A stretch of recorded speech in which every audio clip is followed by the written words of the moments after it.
Hey guys, we're back at it again. We're going to go ahead and finish off the second half of this.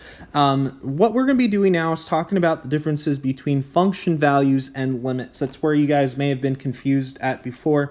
But as you guys look at each of these, you guys know that there is a hole here. Your function's not defined at 5. It is defined at 3.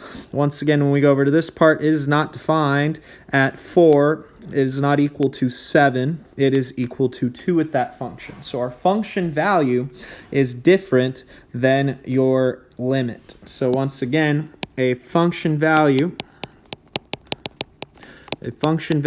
is different than a limit. Okay, so when we're taking a look at this, we have to go ahead and figure out what our function's approaching from the left and from the right. And wherever that is going to give us what our function value is going to be. So when we're thinking about this at 4, okay, at 4 specifically, we're taking a look over here at x equals 4. And if you're looking, our function is approaching from the left, it's approaching 7. And from the right, it's approaching 7. So our limit is going to be equal to 7. Okay, our function value at 4, however, is not going to be 7. Our function's not defined there. Our function is going to be defined at 4. It's going to be 2. So our function value at 4 is 2. Okay. What you guys are going to do is you're going to do the same exact thing here for the checkpoint, but you're going to do it for these points as well. So go ahead and please do that for me and go ahead and take a moment. All right. From that, guys, what's going to happen is we're going to go ahead and go on to example 4. This same sort of property we're going to be talking about, and the same sort of idea is going to apply to this one. So when we're looking at our function here, our function value is going to exist at one point, but it's not going to exist at the other. So let's read this. This is a piecewise function, in case you guys don't recall what this is called. This is when it's not equal to 3. This is everywhere else. Okay? Wait, no. This is everywhere else. So this is all real numbers. This is all real numbers, but 3. At x equals 3.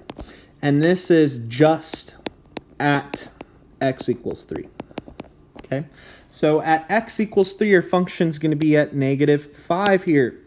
But everywhere else, we're going to have this linear function. So when we're thinking about it, our limit here, we have to make sure our limit from the left equals our limit from the right, which means from the left side, we're approaching that value, and from the right side, we're approaching that value.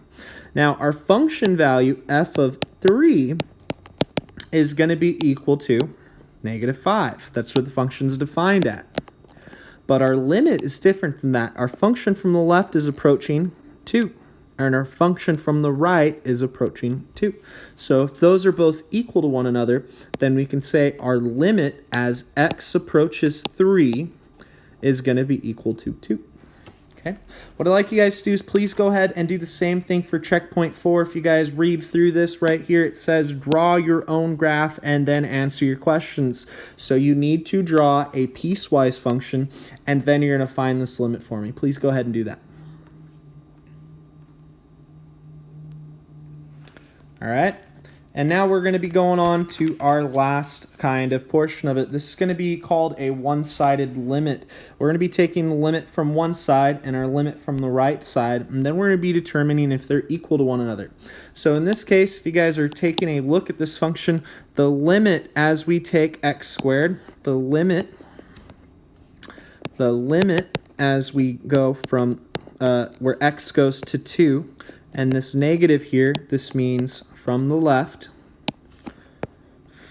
Let me change colors. From the left, okay, of our function, which is f of x, or you can plug in x squared. Either one of those two things would be correct. So let's go ahead and plug in x squared. When we're doing this, if you're looking, as we come from the left, our function value and our limit is both going to approach 4. Okay, then when we do the same thing the other way, limit as x approaches 2 from the right. Okay, this right here means from the right. So we're going from the right to the left, and we're following along with it, and we're going to determine what happens to this x squared. What do we get? So when you're taking a look here, we're going from the right, and it also approaches 4. So when each of these are going to be equal, then what we can say is we can come to our conclusion that the limit as x approaches 2 of x squared is equal to 4. Now, this case was fairly obvious what our limit was going to be equal to. It's not always that case. You might not be given a graph when you're doing it. You might just be given a function and asked to find the limit at x equals 2. And you're going to need to be able to find your limit from the left and your limit from the right and determine if those two are equal. If they are, then we're able to say that the limit of our function at that specific point is going to be equal to that number. If they're two different numbers, then we cannot say that. Okay, so this is the same sort of idea if you guys wanted to read on through that. What's going to happen is we have this same exact sort of problem, and then this is supposed to be a your turn, but I didn't write that. So let's go ahead and write through it and do this one together as well. So if you guys are looking, this is going to be a case where we have a piecewise function, and we have to determine what our limit is at x equals 1. So essentially, when we do this, we're going to take the limit as x approaches 1 from the left. Once again, this means from the left. From the left. Okay, and we're taking this of our function, which the left side of it is going to be x squared plus 1. So when we do this and we plug in our value to it, we're going to be able to see that our value is going to approach 2. Okay, so as we're going from the left to the right, we're approaching y equals 2, or function value of 2. When we take our limit on the other side of things, the limit as x approaches 1 from the right, once again this means from the right,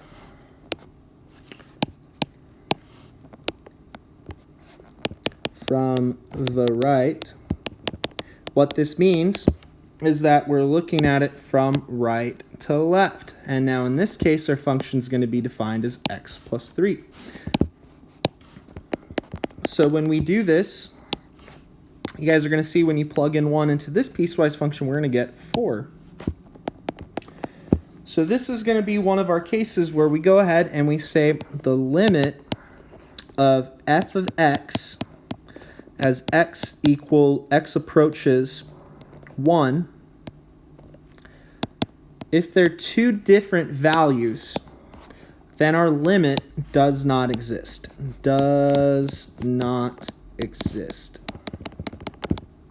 Okay? Or DNE. Okay? So what's going to happen is we're going to walk through one more of these cases. Actually, you guys might be able to do it on your own at this point. This talks about one-side limits, and it talks about that same sort of idea that we were just talking about. I'm going to go ahead and do a couple of these with you, and then you guys are going to finish example 5 and checkpoint 5 for me. Specifically, what we're going to be looking at is what our function value is first. We're going to do d here, and then I'm going to do one of these here for you guys. So when we're looking at it, our function value at -2, it's where our function is defined. So if we go to -2, our function value, it's not defined here or here because there's a hole, but it's defined here at -1. So this is going to be -1. Now, when we're looking at the other portions of this, we're supposed to determine what the limit is from the left. So as you're going from the left to the right at -2, our function value is going to be equal to 0. Y equals 0. I'm just going to go through the rest of this. When we're looking at the next value for it, what you guys are going to see is as we're going from the right, we're going to be approaching -2. Okay, so the question is, are these two limits from the left and the right, are they equal to one another? And if the answer is no, then that means our limit does not exist. Okay. What I'd like you guys to do is please go ahead and do checkpoint 5, and please don't forget to submit at least one of your checkpoints work to me so I can see where you guys are at. Thank you.